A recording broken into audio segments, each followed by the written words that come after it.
And we're here today, we're talking about the garden of self. And when it comes to self-care, there are lots of things that we talk about and things that we can do and that we have done. We tend to think of, food as medicine and exercise and breathing exercises and managing stress and things that we do to manage and do self-care for ourselves. But today, it's a little different kind of self-care. Today, it's self-care about our thinking and the way we make meaning inside of ourselves about our world and who we are and things going on. So, called the Garden of Self.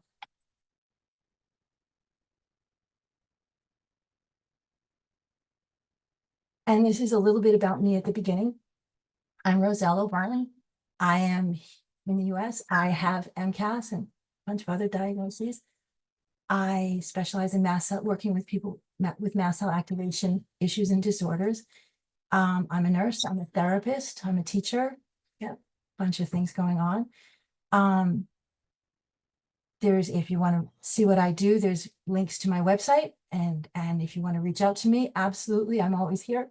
Answer questions, talk about things. Not a problem, whenever. I'm glad to hear from you. So to start with this garden of self-thinking, the love of gardening is a seed once sown that never dies. I do not have a garden in my world, but in my heart and in my mind, I am an incredible gardener. I grow things and they're beautiful. I look at videos, I watch gardening shows.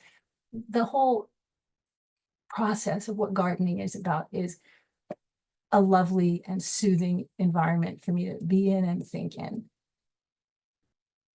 And we're going to start with that imagery of gardening. And this is our little roadmap of what we're going to be talking about today. So of course, we're going to look at a little bit about what mast cells, what they are and what they do. And then we're looking at language. And I've got a little challenge for people and some things worth doing and looking at gardens and self-compassion, because really the focus for all of this self-care for today's conversation is about self-compassion and how we nurture ourselves. So our crash course about mast cells, which we already know, but just to have everybody on the same page. So mast cells are white blood cells. They're located in the connective tissue throughout the entire body and every organ system in our brain. They're everywhere. They're part of our body's immune response. They're the first responders, and they're part of our body's inflammatory response. And they respond to anything that they perceive as a danger or a threat. And what they do, they're first line of defense against viruses and bacteria, foreign substances, pathogens. That's our immune response going. They help protect the body against things. It helps it adapt to specific dangers. That's the adaptive immune response. It regulates our blood pressure and our heart function and wound healing and the body's inflammatory response and most hormones in the GI and throughout our body. And it influences weight gain and weight loss. And it directly activates pain nerve fibers to induce pain and also to shut pain down and headaches and chronic pain. And so much more mast cells are involved in all so many of the functioning of our body to keep us healthy and alive. Mast cell activation basically is in 4 steps. Step 1 is the activation piece of it. The mast cells encounter what they perceive as a threat or a danger, and they're kind of, whoa, sensitized, what's that? And then bang, in fractions of seconds, they're activated. Step 2 is they degranulate. The active mast cells crumble.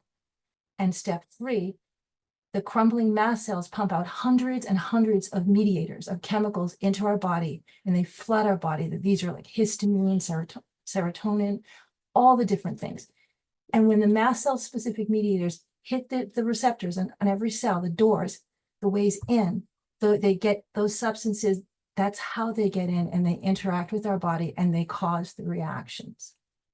So when someone is, for instance, taking histamine 1 receptor blocker, basically what they're taking a medication that blocks the histamine doorway for histamine 1, so histamine can't get into our body, and that brings down and doesn't have reactions intensify. So this is a little image. I thought that this was very interesting. I do a lot of looking and researching and checking up to make sure that I'm up to date with the current insights and awarenesses about mast cell stuff. And I hadn't come across this particular image before. And this was from an article that Dr. Afrin and a couple of other doctors wrote in 2015. So that was 10 years ago. And what I found the most interesting was this partial list that's around that green oval in the center of the image that lists mast cell activation related issues and disorders. And starting from the top, mast cell diseases, that's MCAS is that one, and migraines, chronic prostatitis, endometriosis, bladder pain syndrome, fibromyalgia, cancer, sickle cell disease, neuropathic pain, postoperative pain, irritable bowel syndrome, vulvodynia, venom-induced, and self-injurious behaviors. These are all related to mast cell activation. And so research is there, and I always think it's a wonderful thing when I find things that have been there for a while, because then I share them with my doctors, with medical people, because we need to know, here are the facts. So we'll start with the language that defines us. And I don't think we always think about language defining us. So communication in our bodies happens at multiple levels through various routes, through our auditory senses, our hearing, our vision. All of the cells in our body are communicating, cell to cell. Just sometimes standing next to each other, the cells are talking to each other. Through touch and taste, there is language, written, spoken, sung, that we use aloud and that also runs silently as a dialogue in our head all the time. Our brain is the processing hub. It is in a constant state of reception, receiving information from inside our bodies, from all of our senses, from our external environment. It's a vastly complex system of meaning making that involves in the moment data, as well as memories and associations. There are a lot of different types of memory that we have in our brains and throughout our bodies that we use. These are just some of them. There's short-term memory, and it's very similar when thinking about computers and RAM, and it's sharing words. But short-term memory is temporary storage space that holds information from seconds to minutes, and you can get at it very easily. Then there's long-term memory, and it's kind of a permanent storage space, and it holds information for years, and there's no limit on how much you can remember. Then there's sensory memory, and there's a memory that's attached to each of our senses. There's memory with hearing, specific memory with touch, specific memory with taste and vision and smell. And memory within our brains, our memories aren't stored in only one place. They're stored in all sorts of different places throughout our brains. And the more places that memories are stored, the stronger the memories are. Then there's episodic memory, and that's our ability to consciously recall facts and details that are based on our firsthand experiences of something. Sorry about that. And then there's semantic memory, which is our memory of facts about the world and general knowledge. There's procedural memory, which is a type of long-term memory, and it helps you automatically remember how to do things you've already learned. You don't need to think about it because your brain has already been trained to do it. For example, riding a bicycle. And then there's prospective memory, which is the ability to remember something in the future, like, oh, I have a dentist appointment next week, Tuesday at 4, being able to have that type of memory.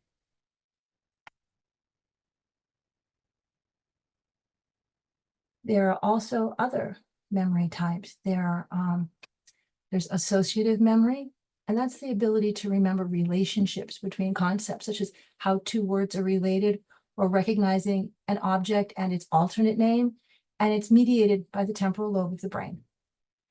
Associative memory plays a huge role in the connection between language and our thinking. It enables the integration of concepts, and it facilitates our understanding of those concepts and connections. And it allows for us to form connections between different things, different elements such as words and images and experiences.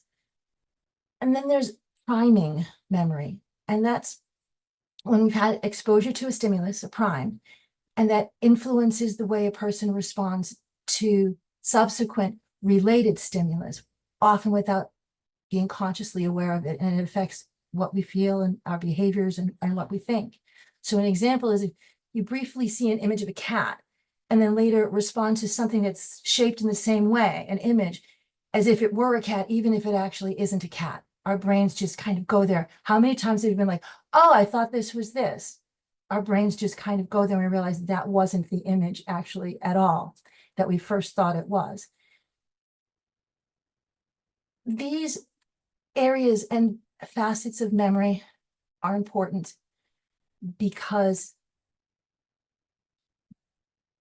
we are training our brains in making meaning of our lives and ourselves and our world, of our understanding of everything, and how we communicate, and memory and language are huge players in how we make memory and how we remember, and how our bodies respond to what we perceive is going on.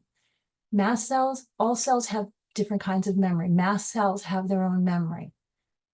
Mast cells have plasticity. Plasticity is the cell's ability to change and adapt to new things, to different situations.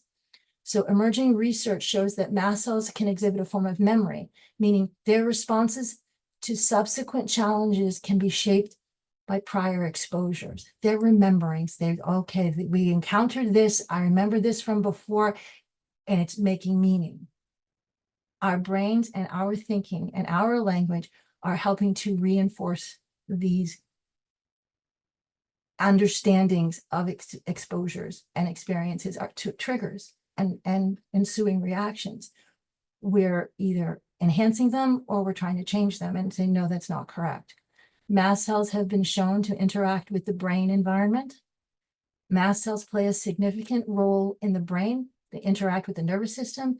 They influence neuroplasticity, and that's the brain's ability to adapt and change to new information, to different circumstances, to anything that we need to do in our lives. Mast cells are a part of these adaptations and plasticity within our brains. The relationship between mast cells, memory, and brain plasticity is very complex, and it involves interactions with many different cells of the body, as well as the release of all kinds of mediators that influence how our brains function. Mast cells have the ability to retain a memory of past exposures to different stimuli, different triggers, leading to a heightened or altered response to subsequent exposures. This memory can be long-lasting, meaning that there's stabilization process, that process where it reacts, you're having it triggered, you're having a reaction, things calm down. The mast cells can remember this for years and years. They will remember, oh, this is something, even if the information is not correct, as it is many times with MCAS and many mast cell activation related issues and disorders, where something's not working right with the mast cells and they are not sending correct information. They're going to remember the wrong information for a long, long time, even after that initial trigger is gone and not even in the picture anymore. So recent studies point to mast cells in the brain contributing to memory and to cognitive function. So that brings us to language. What is language? The brain learns and remembers in order to communicate successfully. At the foundation of communicating are understanding and meaning making. Language is a multifaceted tool. It's used to communicate, to make meaning, and to understand everything. We train our brains, that plasticity of the brain, neuroplasticity. It's their ability to adapt and change. We train our brains in what our experiences mean about our emotional landscape, how to understand the sensory input regarding our external environment, how to assign, understand, and make meaning regarding all aspects of our external world and our internal world of health, wellness, illness, change. And language relies on memory for the storage and retrieval of vocabulary, grammar, syntax, how words are used, what the words are that we use, and the associations that our brain makes when we hear a word. Language is all a part of that. And memory benefits from language as a tool for organizing all this vast information and being able to record it and remember it effectively and efficiently. We teach our brains what meaning to make of our experiences. We teach our brains how to respond and react. We communicate with our body at the cellular level. All cells in the body communicate, and mast cells communicate. And these are important things to just kind of sort of not just take away, but to focus on, because the language that we use when we're having a little conversation with ourselves, when we're reacting, when we don't feel good, when we sense something may happen, and what our descriptors and our labels, they're attached not just to how we remember things and how we're able to retrieve that information, but what our body and our brain is understanding that situation means based on the words that we're using and how to respond to that situation. So why does any of this matter?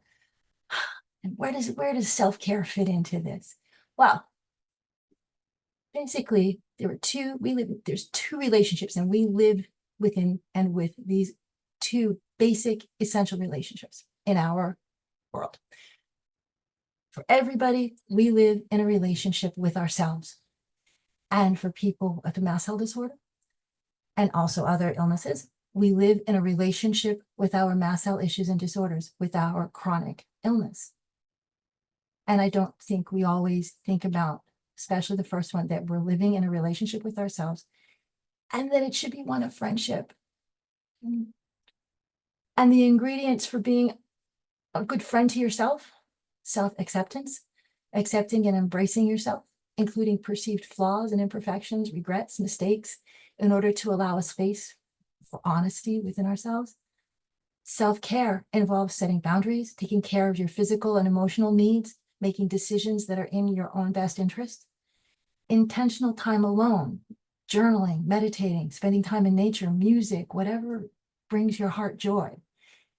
It helps in getting to know yourself better and deepening the friendship with yourself. And self-compassion, being kind to yourself and treating yourself with the same compassion and understanding you would offer a friend. And that's a vital ingredient in developing a positive, supportive, caring friendship with yourself. But we're not always as good friends with ourselves as we are with our friends. We don't even think of ourselves as a friend. We say things to our friends, and if someone came to us saying exactly what we were feeling and saying, oh, I feel this, I'm worried about that, we would be caring. We'd give them a cup of tea, have something to eat. Here, let's talk. If we said those exact same things to ourselves, we wouldn't be talking to ourselves in the same tone of voice that we talk to our friends. We'd be mean to ourselves. We'd be telling, knock it off. Oh, get over it. That's what we tell ourselves all the time. And especially when you have a chronic illness. And having a mast cell disorder, a chronic illness, is one that you have for a long, long time. It changes things. Especially, it affects the friendship with ourselves and all of our relationships. So when you think about just that role of chronic illness, our culture gives us labels for sickness and forms our explanations of illnesses and diseases while providing us with our beliefs, the social roles we adopt, and the economic constraints that influence our health-seeking behaviors.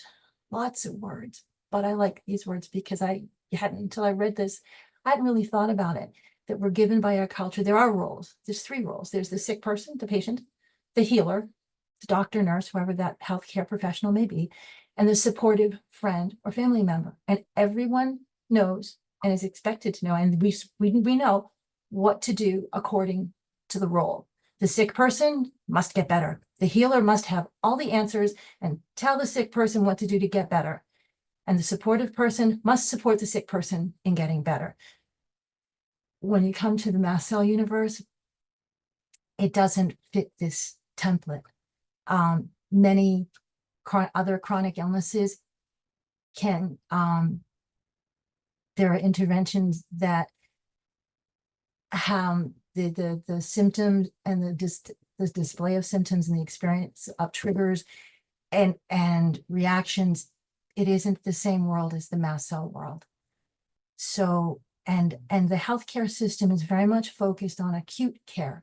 Something is wrong, you go in, oh my gosh, I've got this, let me run to the doctor. Oh, this is what you have, here's the course of treatment, you'll be fine.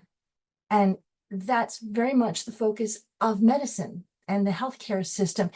And it's a challenge to find a space for chronic illness. And it's even more of a challenge to find a space when the chronic illness is a mast cell disorder.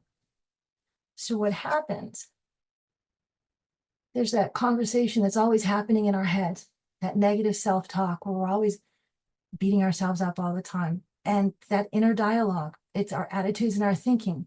It's about our emotional reasoning. I caused it. Everything I'm doing is making it worse. I'm making bad choices. It's me, it's me, it's me. I'm the problem. Or I'll never be able to do whatever it may be. And I should be able to handle this. I should be able to fix this. We're always beating ourselves up. And there's words, the word malingering. I've always found that to be an astounding word, because it isn't just that you're being lazy or selfish, it's pretending to be ill in order so that you don't, like with a specific intent, you don't want to go to work, so you're going to pretend to be sick, and therefore you must be shunned by society because this is a maladaptive behavior.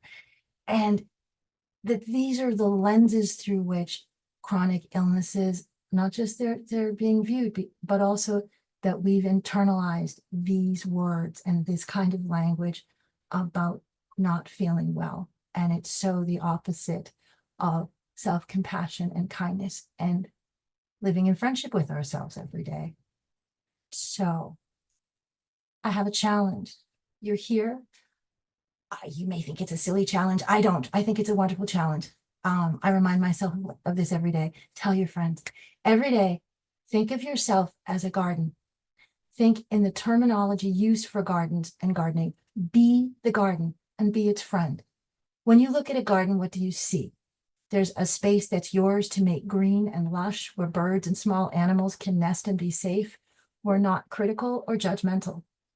We look at what is and think about the plantings, perhaps the one to the right that looks a little tired and a bit spent, in terms of what we can do to nurture it, to give it the energy and strength it needs to support its health so that it will bloom and grow. We're not critical of it. We're not passing judgment on it. We're going, what can I do to support your being beautiful? If it needs more sun, we'll move it. More shade, we'll accommodate it. Better nutrition and what's necessary for its singular individual makeup, we'll educate ourselves so that we can provide these things with understanding and insight and compassion. Every day, think of yourself as a garden. Take a step back. Don't be critical. Don't judge. And just look and see what you need for strength to bloom and grow. Part of what we need in order to rise to that challenge is a different lens to view things through. I read, it's a book by this Professor Chen Kongsu. He's an expert in Chinese gardens. And this book is called On Chinese Gardens. And if you ever get your hands on it, it's a wonderful book to read. It's some of the, in explaining how very planned Chinese gardens are. He talks about different ways of viewing a garden as you're moving through it. And these are just quotes from the book. Everything must be planned out in detail before one can take full advantage of the terrain. And the key to garden designing is the relationship between in motion and in stillness garden viewings. And he writes about that if it's a beautiful garden, there's some places that you're planning that you're going to walk through to see how lovely it is. And you plant certain things in the walkway and however you do it, that's for walking through it. But then there are other spaces along the way where you want to stop and pause, where you might have like rock sit-up so you could sit and be comfortable, where you want to stop and think and take it in.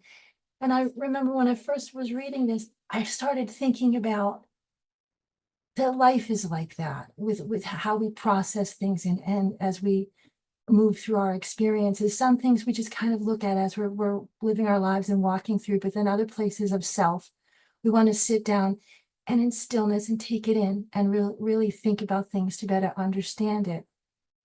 And that just resonated with me, that is so reflective of how we are as people. And then to be able to create these spaces intentionally for moving along, and then a place to pause and think. So to a person sitting in a pavilion, pausing and thinking, the racing clouds and the flowing water and the flying birds and falling petals are all things in motion, and they're moving, but the person is still. To a strolling person, the hills, rocks, trees, and woods are all things at a standstill while they're moving. Swimming fish in calm water is an example of the interaction of motion and repose, and beauty naturally results. And I liked that one, because when you look at a pool and if the water is calm and the fish is moving, it's just, I hadn't thought about any of this before. And it made me really think differently about my relationship with my own experiences. Great garden scenes come from alternating angles of viewing between mobility and stability. So that's a lens to look at, to think when you're thinking of yourself as a garden, and you're thinking about, how do I want to plan this garden of me to be today, or this hour, or for the next 2 hours? Do I want it to be, what do I need to have around me? Do I want it to be a space of in motion, or a place of where I'm in stillness? It's an interesting way to think of things.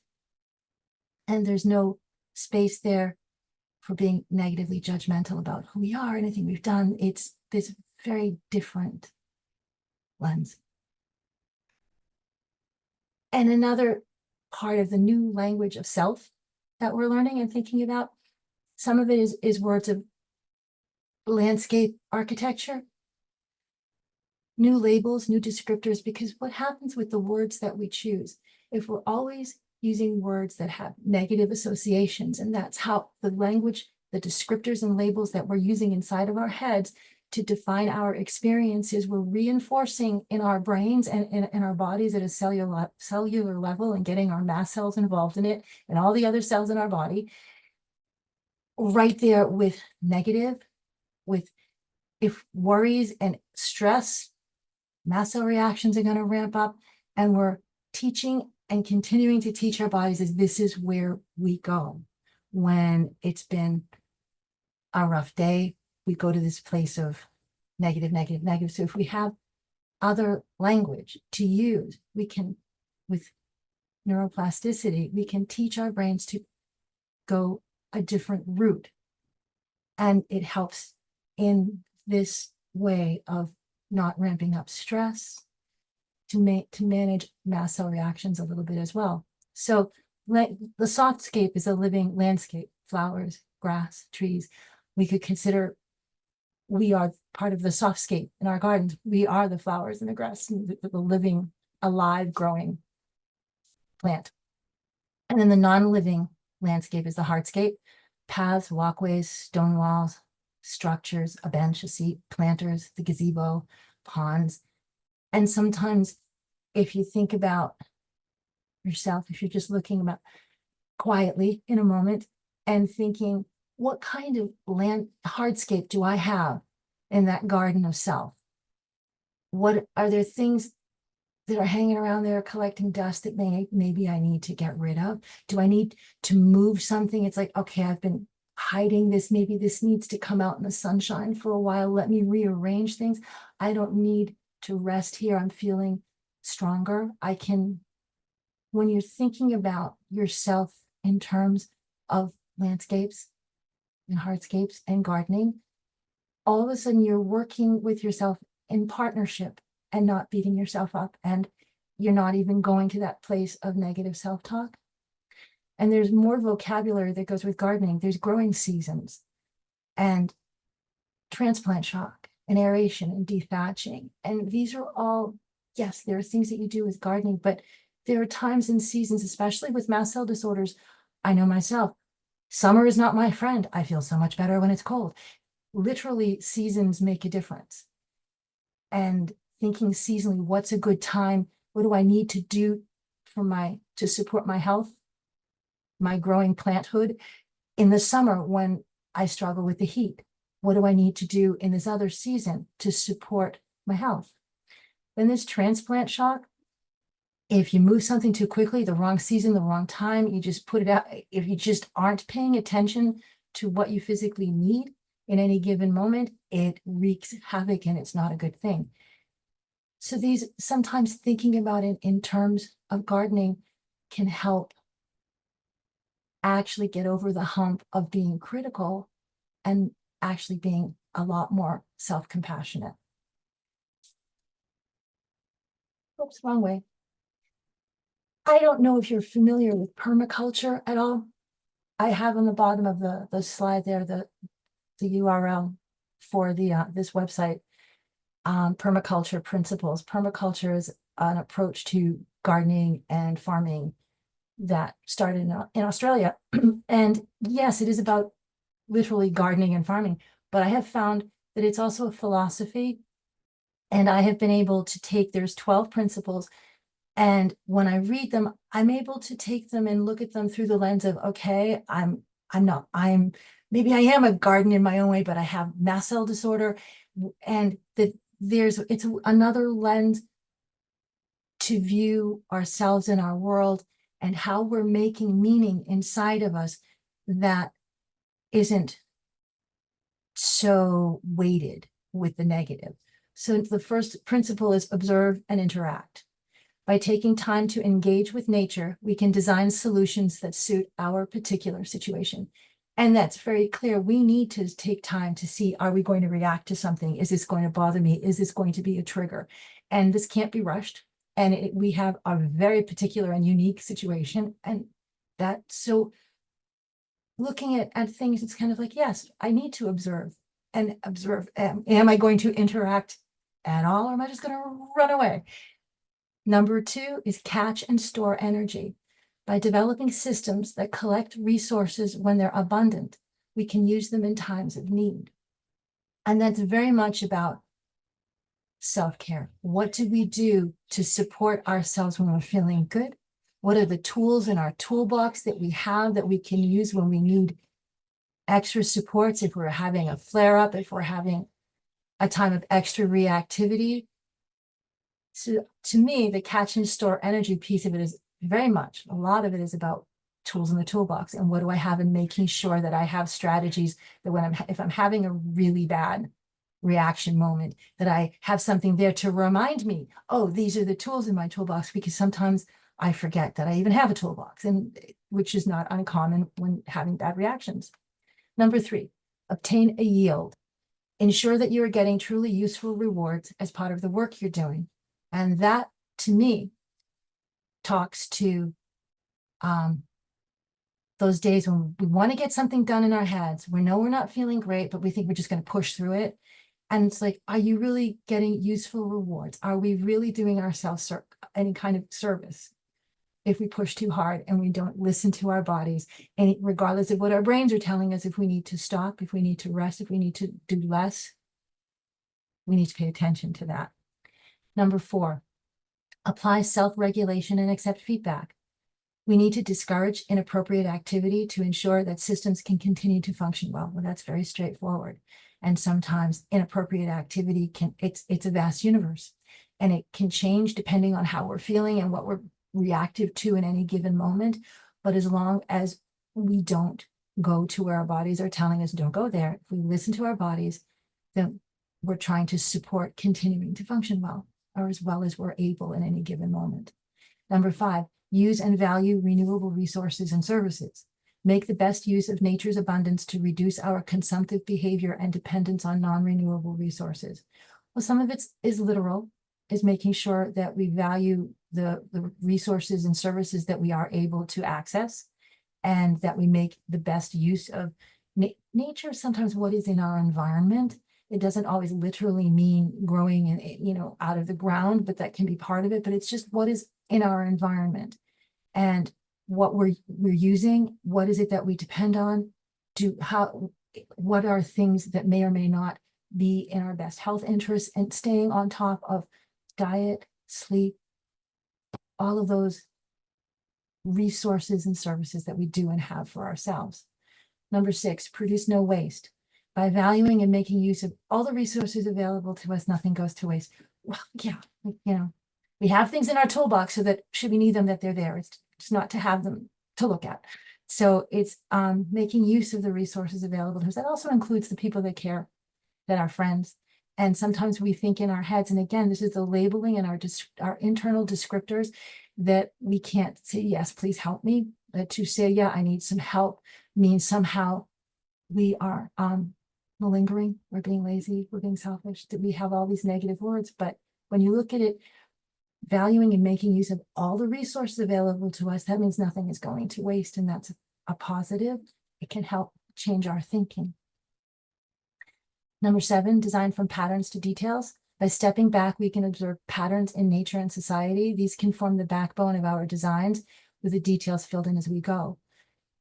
By taking a step back, we can look at our own patterns of behavior, of thought, of reactions, and we can take this information and use it to support and stabilize our plans for ourselves, what our understandings of our reactions are, of our understandings of triggers, how we need to live in relationship with ourselves to keep us healthy.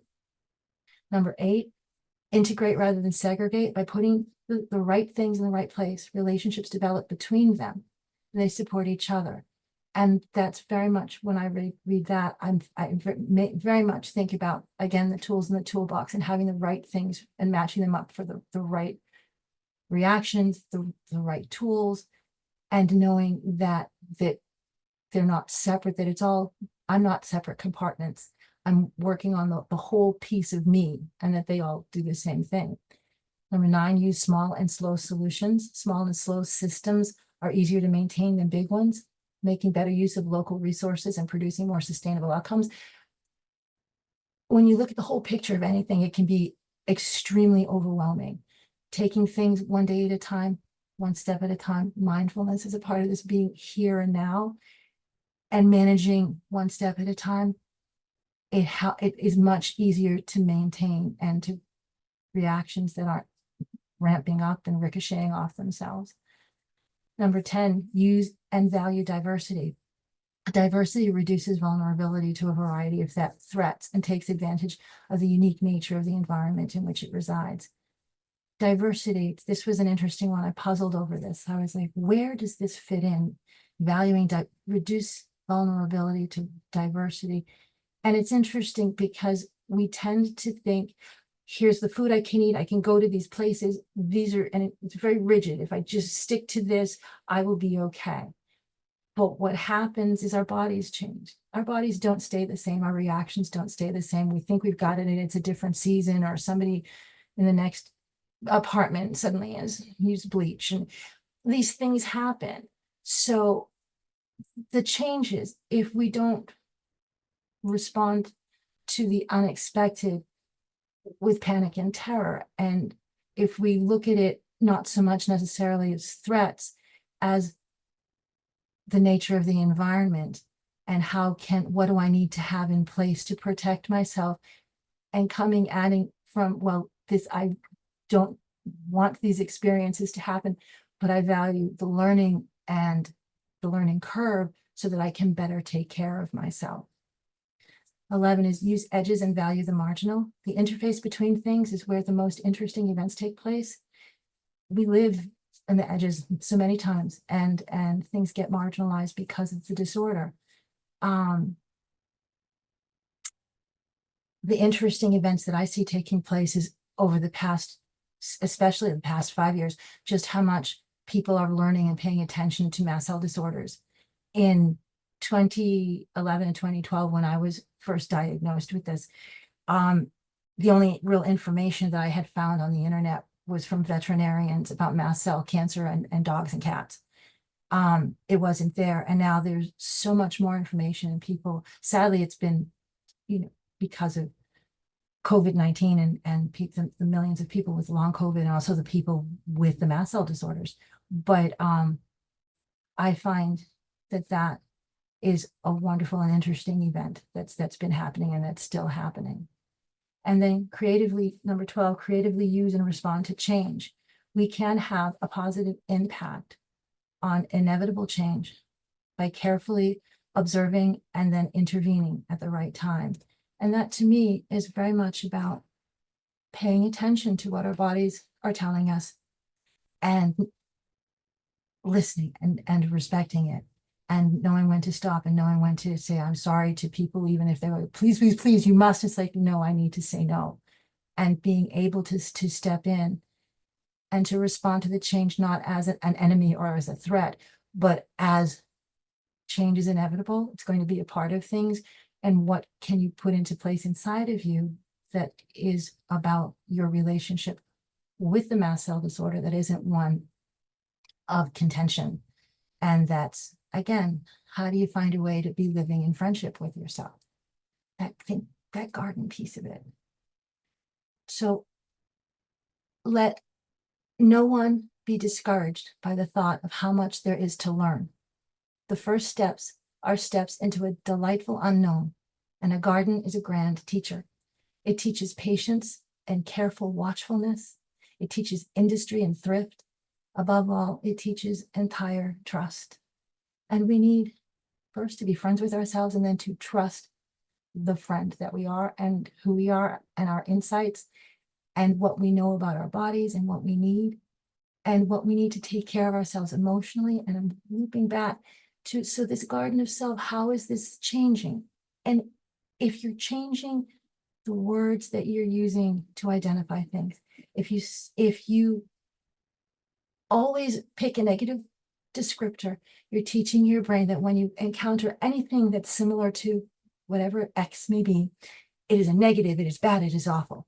But if you're giving it something, a more peaceful, a more friendship toned descriptor, you're teaching your brain not that the event isn't happening, but that it's not this horrible threat.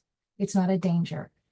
It's this other space of self, and that in turn helps mast cells to calm down because you're giving that information to your body at the cellular level. So I thought we could take a minute, actually a couple minutes, and this is my favorite loving kindness, self-compassion meditation.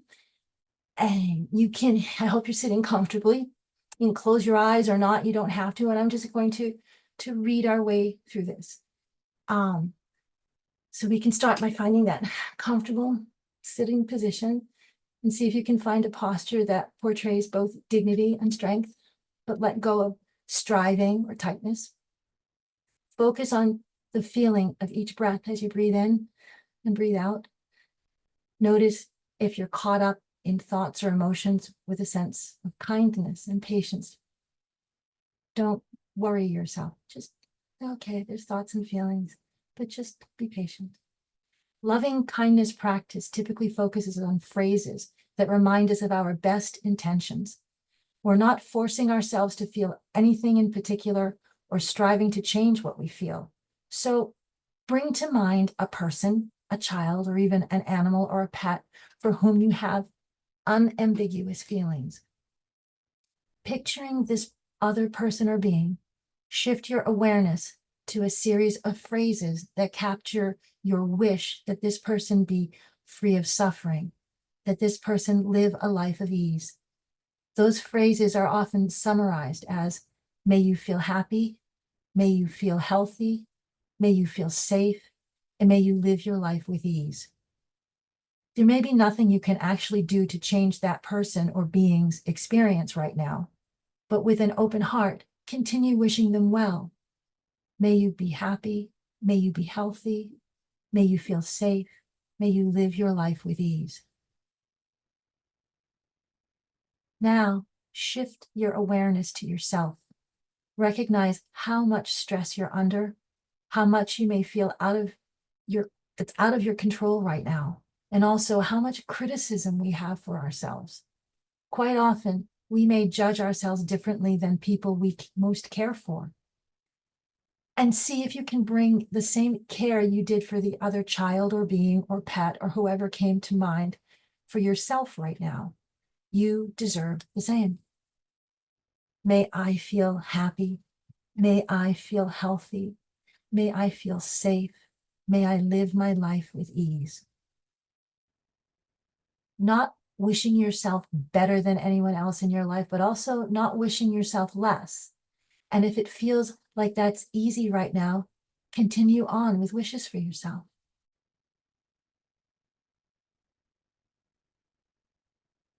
And then, if you like, instead, bring to mind a good friend. Again, they could be anywhere in the world. There may be nothing literally you can do for them right now, but you can offer them the same wishes you just wished for yourself, wherever you are. May you be happy. May you feel healthy. May you feel safe. May you live your life with ease. You can move your awareness next to someone we often refer to as a stranger or a neutral person, somebody who works in your neighborhood or across town, or someone you might see once in a while.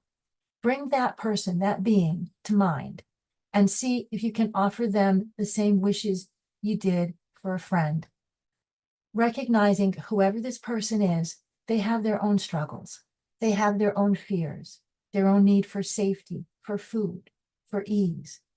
So, picturing the stranger, offer them the same well wishes. May you be happy.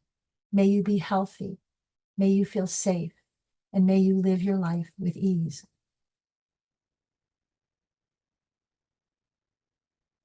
Now, bring to mind a difficult person.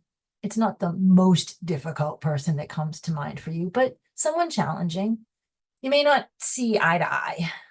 Noting those wishes you had just now for someone you hardly knew at all, see if you can wish the same for this challenging person. It doesn't mean condoning anything they've done. It doesn't mean you won't take proactive action to take care of what needs to get taken care of in the world.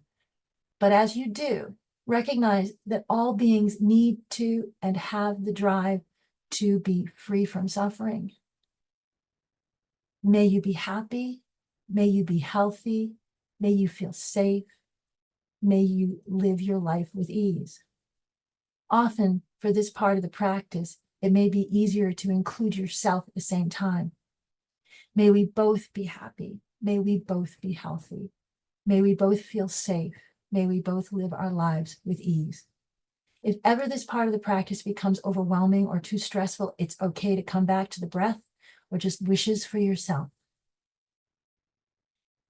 For the last 2 minutes, expand your awareness out to all beings everywhere, to ourselves, to our friends and family, to strangers, to difficult people.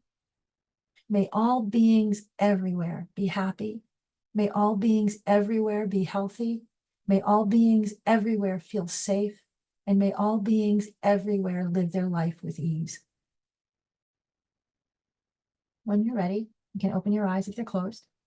You take a minute, and then with a sense of intention, choose when to stop, get up, and we can continue with the rest of our day or evening. And exhale. And this final quote, I have a lot of quotes from Gertrude Jekyll. I don't know if you're familiar with Gertrude Jekyll. She was an amazing gardener and landscape artist, Victorian, end of the 1800s, early 1900s. She has a book, The Gardener's Essential, Gertrude Jekyll, which I've pulled these quotes from. And it's a gardener's book, but it's a lovely book to read, and just her take on life. And I pulled this quote, and remember, if it's the garden of self, then we are each our own flower. Just as if you take any flower you please and look it over and turn it about and smell it and feel it and try to find out all its little secrets, not of flower only, but of leaf, bud, and stem as well, you will discover many wonderful things. this is how you make friends with plants, and very good friends who will find them to the end of our lives. I like thinking about that one. This is how we make friends with ourselves. We get to know all our little secrets. We look at it with love and compassion and kindness and not criticism. And we are that garden to ourselves. And that's the talk for today. I have put together some of the links to references for the things, information more about brains and communication and memory to explore. And that's everything. So thank you.